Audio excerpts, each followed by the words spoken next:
vitamines et minéraux dans une bouteille facile à boire. 6 délicieuses saveurs pour une alimentation complète et équilibrée.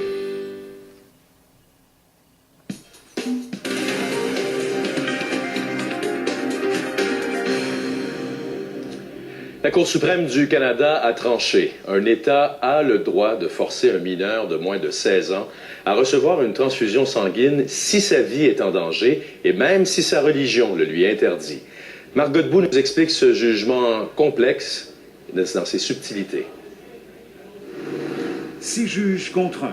Le plus haut tribunal confirme la validité de la loi qui a permis à un tribunal d'imposer une transfusion sanguine à une adolescente contre son gré.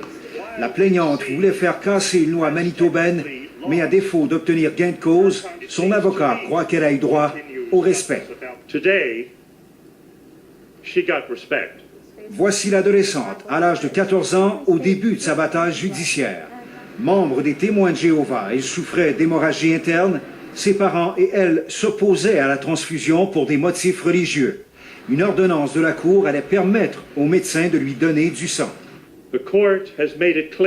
Si la loi est constitutionnelle, la Cour suprême dit par contre aux juges qu'ils doivent donner la chance à un adolescent de faire la preuve qu'il a la maturité voulue pour prendre une décision. Ça renvoie la balle aux tribunaux de première instance. Ça leur dit, ben, faites comme vous avez toujours fait, mais faites bien attention à tenir compte de la volonté de l'enfant. Plus l'enfant est mature, plus le juge doit tenir compte de sa volonté. Quand c'est un enfant, l'État peut quand même contrôler l'exercice de cette volonté-là. Mais à mesure que l'enfant grandit, on devrait de plus en plus respecter sa décision.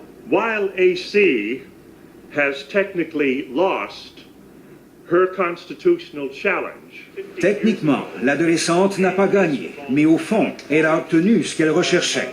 À l'avenir, les juges vont devoir bien mesurer si un adolescent a la maturité pour prendre une décision et, le cas échéant, de tenir compte de sa volonté. Marc Godbout, Radio-Canada, Ottawa.